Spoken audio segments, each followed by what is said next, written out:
Cuán firme cimiento se ha dado a la fe de Dios en su eterna palabra de amor.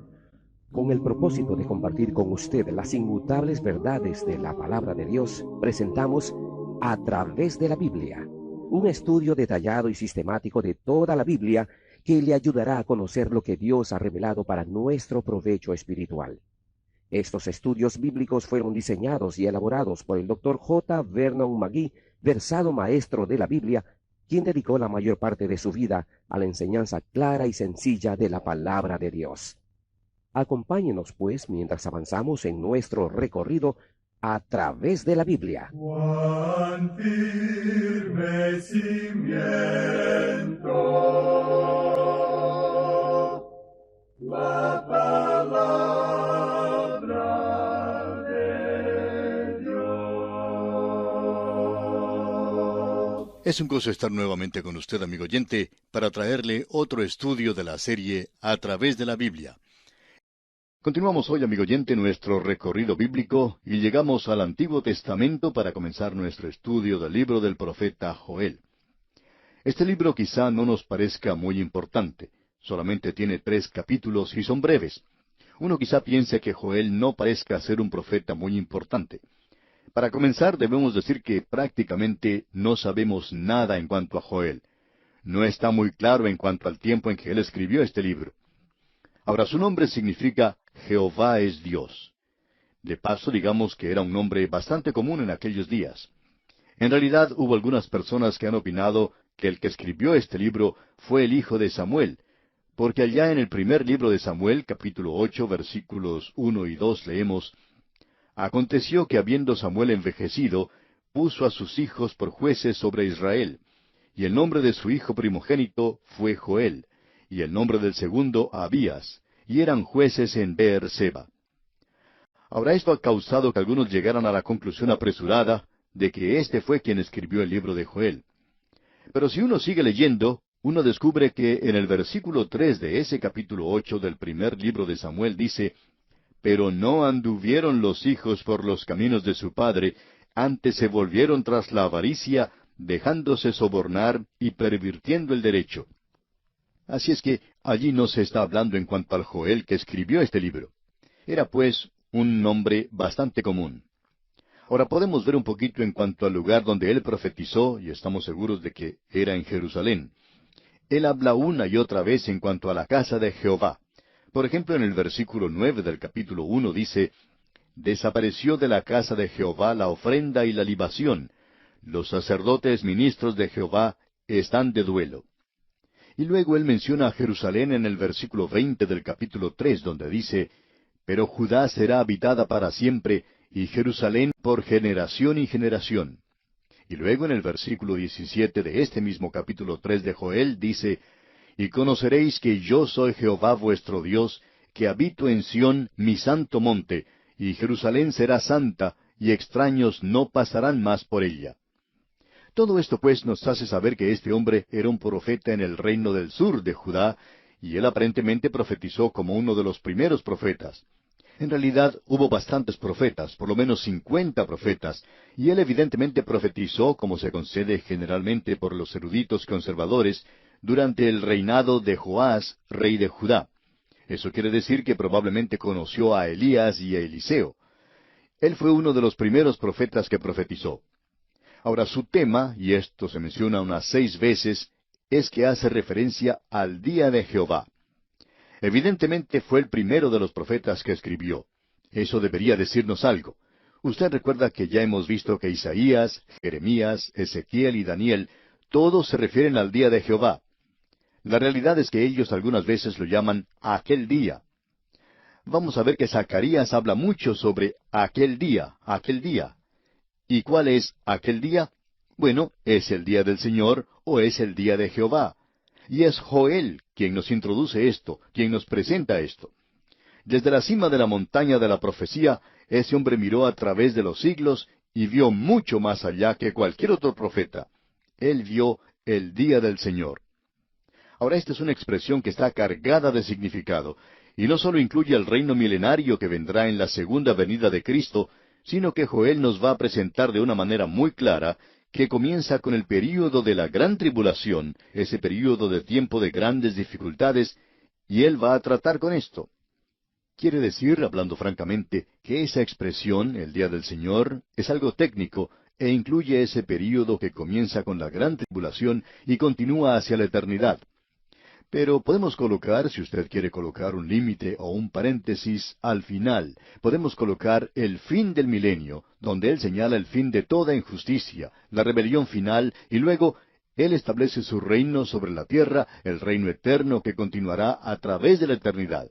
Así es que el día del Señor es algo muy importante. Ahora, esto es algo peculiar a los profetas del Antiguo Testamento. Es una expresión del Antiguo Testamento. No incluye el período en el cual la iglesia se encuentra en el mundo, porque ninguno de esos profetas habló en cuanto a la iglesia. Ellos nunca hablaron en cuanto a un período cuando un grupo de gente se iba a separar de entre los gentiles y también de entre aquellos de la nación de Israel y de las tribus de la tierra, y todos ellos iban a ser unidos en un gran cuerpo llamado la iglesia. Y que la iglesia iba a ser raptada, y esa es una expresión escritural, o sea, quitada de este mundo. Ahora Santiago, a quien acabamos de estudiar, en ese gran concilio de Jerusalén que se menciona ya en el capítulo 15 del libro de los Hechos de los Apóstoles, más o menos bosquejó este período. Él dice en el capítulo 15 de los Hechos de los Apóstoles, versículos 14 al 16, Simón ha contado cómo Dios visitó por primera vez a los gentiles para tomar de ellos pueblo para su nombre. Y con esto concuerdan las palabras de los profetas, como está escrito, después de esto, volveré y reedificaré el tabernáculo de David que está caído, y repararé sus ruinas, y lo volveré a levantar. Ahora aquí dice, después de esto. ¿Después de qué? Después que Él saque a su iglesia de este mundo, Dios nuevamente regresará a este programa, y el día del Señor se refiere a esto. Y en el versículo 17 de este mismo capítulo 15 del libro de los Hechos de los Apóstoles dice, para que el resto de los hombres busque al Señor, y todos los gentiles, sobre los cuales es invocado mi nombre. Ahora Él está separando, está llamando de entre los gentiles a un pueblo. Y en aquel día son todos los gentiles los que entrarán al reino, y pensamos que habrá una gran cantidad de personas que se volverá a Dios, y acudirá a Dios en ese entonces, algo que la iglesia nunca ha podido presenciar ni podrá hacerlo. Ahora hay alguien que quizá pregunte, ¿por qué sigue Dios este programa? Bueno, para contestar esto podríamos leer lo que dice Jacobo, o sea, Santiago, en el versículo 18 de este capítulo 15 de los Hechos. Dice el Señor que hace conocer todo esto desde tiempos antiguos. Así es que, amigo oyente, no nos haga esa pregunta, pregúntele a Dios, porque nosotros no lo sabemos, y tampoco lo sabe ninguna otra persona. Nos puede preguntar, ¿por qué sigue Dios este programa? Bueno, porque es su programa, es su universo. Él no tiene que responder ante ninguna otra persona. Dios no tiene que presentar ningún informe ante usted o ante mí al fin de cada semana para decirnos lo que ha estado haciendo y para que nosotros lo aprobemos. El programa de Dios nunca será investigado por alguna agencia gubernamental. Nada de lo que Dios está haciendo será decidido por la Corte Suprema de algún país o por un gobernante de algún país sobre esta tierra. Dios conoce todos sus caminos, y Él va a hacer esto porque así es como Él quiere hacerlo. Amigo oyente, todo lo que nosotros podemos decir es que es una lástima si usted y yo no gustamos de esto, porque después de todo, somos simplemente criaturas en este mundo. Ahora, el día del Señor es algo muy prominente en la pequeña profecía de Joel. En solo 3 capítulos se menciona 6 veces. Esto da un promedio de 2 veces por capítulo. Este es el gran tema que tenemos aquí en este libro. Hay algo más que vamos a encontrar que hace de este libro una profecía muy destacada.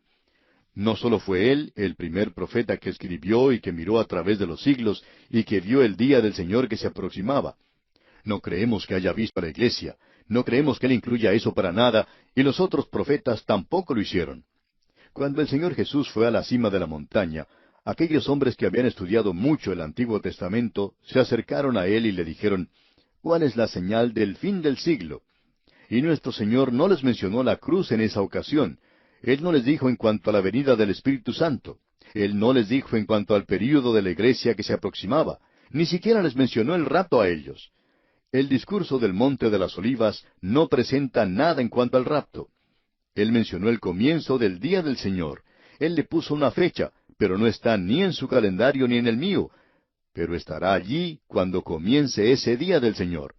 Comienza de la siguiente manera. Así es como Él lo identificó allá en el Evangelio según San Mateo, capítulo 24, versículo 15. Allí leemos, por tanto, cuando veáis en el lugar santo la abominación desoladora de que habló el profeta Daniel, el que lee entienda, entonces sabrán que ese es el comienzo del día del Señor. Y Joel nos presentará muy claramente que comienza de noche, comienza como tiempo de desolación. Y después de todo, el día judío siempre comienza a la puesta del sol. Mi día comienza por la mañana, pero el día hebreo es diferente. En la Biblia leemos, y fue la tarde y la mañana un día. Eso es lo que Dios dice allá en el capítulo 1 de Génesis, versículo 5. Él comienza con el atardecer, pero nosotros comenzamos con la salida del sol.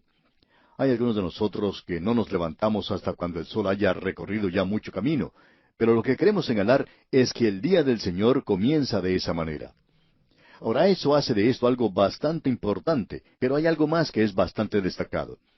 ¿Sabía usted, amigo oyente, que Joel no se parece en nada a Oseas, el profeta que estudiamos en nuestro último libro del Antiguo Testamento? Él prácticamente no dice nada en cuanto a sí mismo, y nosotros no sabemos prácticamente nada en cuanto a él. En Oseas descubrimos en cuanto a un escándalo que tuvo lugar en su hogar, y él tuvo una esposa infiel.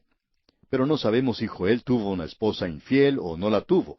No sabemos ni siquiera si estuvo casado o no. Todo lo que nos dice el primer versículo del capítulo 1 es lo siguiente: palabra de Jehová que vino a Joel, hijo de Petuel. Y él no condena a Israel por su idolatría. No creemos que en esa época en particular la idolatría haya sido el gran pecado al principio. Él solo menciona un pecado que los otros profetas mencionaron. Él es completamente diferente. Él comienza con una descripción literal de una invasión de langostas. Y luego él usa esa plaga de langostas para compararla con los juicios futuros que vienen sobre esta tierra. El capítulo 1 es algo dramático, y es una joya literaria. En literatura usted no encuentra en realidad nada que se parezca a esto aquí. Es un pasaje de las Escrituras muy sobresaliente, por cierto. Hay algo más aquí que es bastante controversial, aún para nuestro día. El profeta Joel es quien menciona el derramamiento del Espíritu Santo al cual se refiere Pedro en el día de Pentecostés. Hay cierta diferencia de interpretación en cuanto al derramamiento del Espíritu Santo. Así es que vamos a observar esto cuando lleguemos a la sección que lo menciona. Nosotros estamos pasando a través de la Biblia y, como usted ya sabe, debemos enfrentar cada tema que se nos presente y presentamos aquello que creemos es la interpretación correcta. Ahora podemos equivocarnos, por supuesto. Y en una ocasión descubrimos que nos habíamos equivocado. Usted recuerda eso, y no fue hace mucho tiempo. Así es que podemos equivocarnos. Pero, amigo oyente, vamos a presentar lo que creemos indica la palabra de Dios. Cierto hombre escribió diciendo: yo estoy en desacuerdo con ustedes en cuanto a lo que dicen en referencia al capítulo 2 del libro de los Hechos de los Apóstoles y a la primera carta a los Corintios, capítulos 12, 13 y 14. Pero por cierto que estoy de acuerdo con ustedes en el resto de la Biblia. Queremos mencionar que, ya que estamos de acuerdo en tanto de la Biblia, no tenemos que dar demasiado énfasis a aquello en lo cual no estamos de acuerdo. Siempre tiene que haber alguna clase de acuerdo, y nosotros podríamos equivocarnos, por supuesto, aunque no creemos que lo hagamos con frecuencia. Así es que vamos a comenzar ahora nuestro estudio en este libro de Joel. Y antes de entrar de lleno en esto, quisiéramos presentar un breve bosquejo de este libro. En el primer capítulo, y en los primeros 14 versículos, tenemos una plaga literal y local de langostas. No solamente es algo literal, sino que fue algo local. No fue algo que ocurrió en Egipto. Luego tenemos la segunda división que llamamos mirando hacia el día del Señor. Y Él nos presenta un preludio de esto. Esto está en el capítulo 1 desde el versículo 15 hasta el final del capítulo 2. Y luego tenemos mirando hacia el día del Señor, posludio. Lo demás había sido un preludio. Ahora tenemos algo como un posludio, es decir, que se echa una mirada retrospectiva. Eso lo encontramos en el capítulo 3. Lo primero que encontramos entonces en este pasaje de las Escrituras ante nosotros es una plaga literal y local de langostas. Esto es muy importante de notar de nuestra parte. Así es que hoy vamos a tener la oportunidad de poner nuestro pie en el umbral de la puerta, por así decirlo. El versículo 1 de este capítulo 1 del libro de Joel dice, Palabra de Jehová que vino a Joel, hijo de Petuel. Creemos que esto puede disipar, puede quitar cualquier duda que uno tenga en cuanto a si Joel era el hijo de Samuel. Él no podía serlo porque los hijos de Samuel eran malvados, y por cierto que este Joel no lo es. Por otra parte, el padre de Joel se llamaba Petuel y no Samuel. Hay bastante diferencia en esos dos nombres, y no vamos a decir que Petuel era un nombre bastante común. Pero Joel sí es un nombre común, y hubo muchos que fueron llamados así en la época del Antiguo Testamento. Escuchemos ahora lo que dice el versículo 2 de este capítulo 1 de Joel. Oíd esto, ancianos, y escuchad todos los moradores de la tierra. ¿Ha acontecido esto en vuestros días o en los días de vuestros padres? Aparentemente ellos se encuentran en esa ocasión en el medio de esa gran plaga de langostas, y él se dirige a los ancianos y les dice, ¿ha acontecido esto en vuestros días o en los días de vuestros padres? Aunque las plagas de langostas eran comunes en esa época, en ese lugar, ellos tenían que haber respondido a esa pregunta en forma negativa, que eso no lo habían visto nunca. Esto era lo peor que ellos habían tenido. El problema, amigo oyente, con algunos de nosotros que nos ponemos viejos es que tenemos grandes ideas. Deseamos mirar hacia el pasado y alguna persona joven viene y nos dice, recién tuvimos una reunión maravillosa en la iglesia. Y a nosotros nos gusta decir, bueno, eso es maravilloso, fue una gran reunión. Pero cuando yo era joven, tuvimos una reunión en mi ciudad que era mucho mejor que la que ustedes están teniendo ahora. ¿No he escuchado esto, amigo oyente? Eso cuando uno es joven lo escucha muy a menudo. Y ahora Joel dice aquí, ancianos, ustedes nunca han oído algo como esto. Y ellos tuvieron que estar de acuerdo con eso. Y aquí en el versículo 3 de este capítulo 1 de Joel leemos, de esto contaréis a vuestros hijos, y vuestros hijos a sus hijos, y sus hijos a la otra generación. Él les está diciendo, ustedes pueden divulgar esto. Ustedes pueden contar a sus hijos en cuanto a esta plaga, y ellos tendrán que decirles a sus propios hijos, porque no habrá una plaga de langostas como esta. ¿Le hace recordar eso de algo, amigo oyente? Cuando el Señor Jesucristo pronunció su discurso allá en el Monte de las Olivas, que encontramos en el capítulo 24 del Evangelio según San Mateo, cuando Él identificó este período que Él mismo había llamado el período de la gran tribulación, esta es una de las cosas que Él dijo en cuanto a este período. Él dijo que no había habido nada igual a esto antes y que nunca iba a haber algo igual después. Amigo oyente, esto parece encerrarlo en un paréntesis de tiempo y lo coloca en una época de la historia como algo realmente único. No habrá nadie durante el período de la gran tribulación que pueda decir, bueno, esto me hace recordar cuando yo era joven. Tuvimos días difíciles entonces porque nunca ha habido un período como ese. Y esa es la razón por la cual nosotros no nos encontramos aún en la gran tribulación. Nunca hemos estado en eso porque ningún período en particular podría ser señalado como tal. No hay otro período al cual uno pueda señalar diciendo que era igual a este. El Señor Jesucristo habló claramente en cuanto a esto.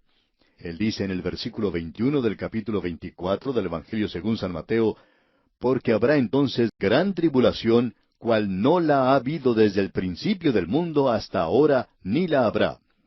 Y cuando la gente entre en la gran tribulación, no habrá nadie preguntando como en el día de hoy, ¿cree usted que nosotros pasamos a través de la gran tribulación durante la Segunda Guerra Mundial? ¿O cree usted que la Gran Depresión fue la gran tribulación? ¿O cree usted que hoy nos encontramos en el período de la gran tribulación? Y la respuesta es muy fácil de presentar. Todo lo que uno tiene que hacer es citar las palabras del Señor Jesús. El Señor Jesucristo dijo, no la ha habido desde el principio del mundo hasta ahora, ni la habrá. Bueno, hemos tenido tiempos como esos que hemos mencionado en el pasado. Todos ellos pueden ser duplicados. Podemos decir que los tiempos de hoy van a empeorar, no van a mejorar. Así es que no puede decirse que no habrá un tiempo como este en el futuro. Ahora eso es exactamente lo que Joel está diciendo en cuanto a esta plaga de langostas. Él va a decir de manera muy dramática, miren, La plaga de langostas es algo único. No hay nada como eso. Pero usted puede estar seguro de una cosa. Vendrá un día cuando habrá otro período con un nombre diferente, el día del Señor. El Señor lo sacó del milenio y dijo que era el período de la gran tribulación. Y es así como comienza ese gran día del Señor. Nos gustaría que esas personas que tratan de negar el hecho de que la iglesia va a salir antes del período de la gran tribulación y que el período de la gran tribulación va a ser una época tremenda sobre esta tierra, algo tan terrible, tan horrible que no se puede describir. Y luego Cristo viene y establece su reino. Esa gente pues que niega eso, nos gustaría que estudiaran toda la palabra de Dios y no que tomen un versículo aquí y otro versículo allá. Cierto hombre escribió una vez y citaba 4 o 5 versículos que utilizaba como cierta interpretación de las Escrituras. Pero eso no nos impresiona mucho. Hay que tomar toda la palabra de Dios, amigo oyente. Tiene que recorrer uno todas las páginas de la palabra de Dios. Ahora aquí estamos tratando con la profecía de Joel. Podemos apreciar que no vamos a poder avanzar más en esto hoy. Vamos a tener que tomar esto, Dios mediante, en nuestro próximo programa y observar esta plaga local de langostas. Y amigo oyente, no hay nada igual a esto. Lo que ocurrió en Egipto no creemos que pueda ser comparado con esto, y creemos que esto es lo que Joel está tratando de que estos ancianos hagan. Ustedes que tuvieron la oportunidad de escuchar lo que sus padres contaban en cuanto a las plagas de langosta en Egipto, y eso no se puede comparar con lo que se tiene ahora, lo que quiere indicar que es algo realmente terrible. Esto pues lo veremos en nuestro próximo programa.